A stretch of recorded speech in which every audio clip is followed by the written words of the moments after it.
Hi, എല്ലാവർക്കും നമസ്കാരം.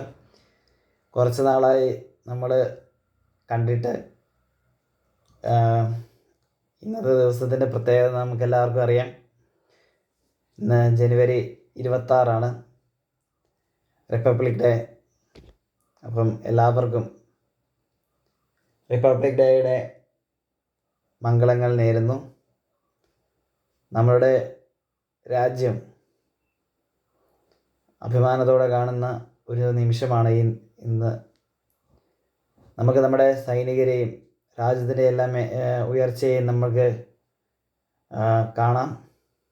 അതുപോലെ തന്നെ വേറൊരു കാര്യം ഞാൻ പറയാൻ വേണ്ടി ആഗ്രഹിക്കുന്ന കാര്യം എന്താണെന്ന് വെച്ച് കഴിഞ്ഞാൽ, നിഗൂഢത ദൈവത്തിൻ്റെ പ്രത്യേകതയാണ്. ദൈവം എല്ലാം മനുഷ്യർക്ക് വ്യക്തമായി തെളിയുന്ന രീതിയിൽ പറഞ്ഞു തന്നിട്ടില്ല. നമുക്കറിയാത്തതായിട്ട് കുറേ കാര്യങ്ങളുണ്ട്.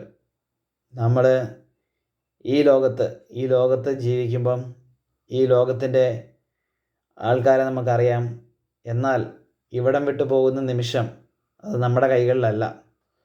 അപ്പോൾ ആ നിമിഷം വന്നു കഴിയുമ്പോൾ, അല്ലെങ്കിൽ അത് കടന്നു കഴിയുമ്പോൾ, ഇവിടെ നിന്നുള്ള മരണം, ഈ ലോകത്തു നിന്നുള്ള ഒരു മരണം എന്ന് പറയുന്നത് വേറൊരു ലോകത്തേക്കുള്ള ഒരു ജനനമാണല്ലോ.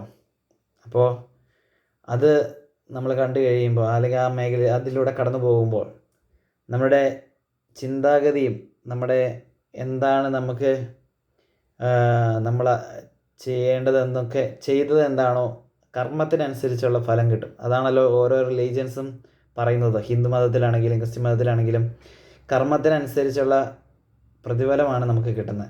അപ്പം അടുത്ത രാജ്യം, അതായത് നമ്മൾ മരണം കഴിഞ്ഞ് കഴിയുമ്പോൾ നമ്മൾ ചെന്ന് ചേരുന്ന രാജ്യം, അത് ദൈവത്താൽ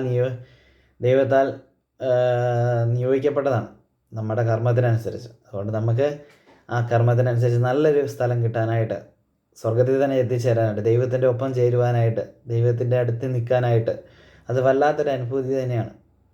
ഓക്കെ, അപ്പോൾ അതിന് നമുക്ക് ശ്രമിക്കാം, നമുക്കതിന് വേണ്ടി പ്രയത്നിക്കാം. അപ്പം എല്ലാവർക്കും നല്ലൊരു ദിവസം നേരുന്നു. നന്ദി.